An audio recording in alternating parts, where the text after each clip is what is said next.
जब सुने के होई भोजपुरी गाना बस बजे के चाही गाना। सॉरी सॉरी सॉरी सॉरी रात तनी होखे देना है औरे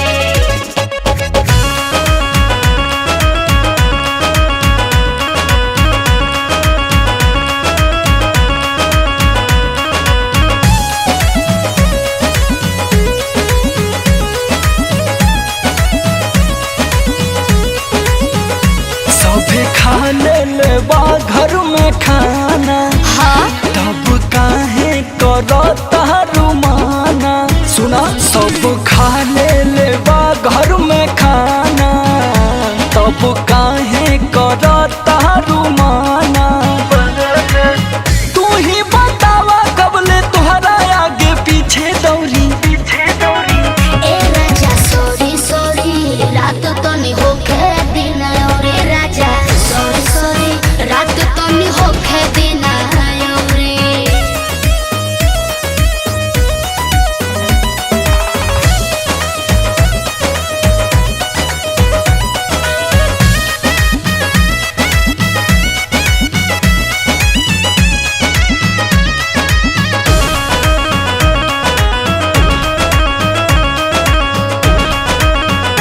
पापा सुतले दुआ माई अंगना में सुतल बिया।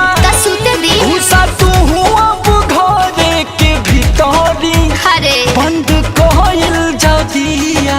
हरे चुप रही काहे हो बजता अभिनव सैया बज जाए दी 10 जी ओकरा बाद रउआ हमके कोरा में ले हब कस जी होता ना बेट अब कबले सेज हम खौरी।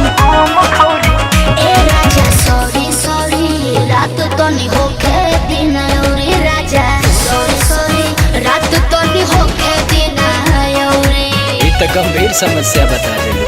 सॉरी सॉरी रात तनी होखे दिन औरे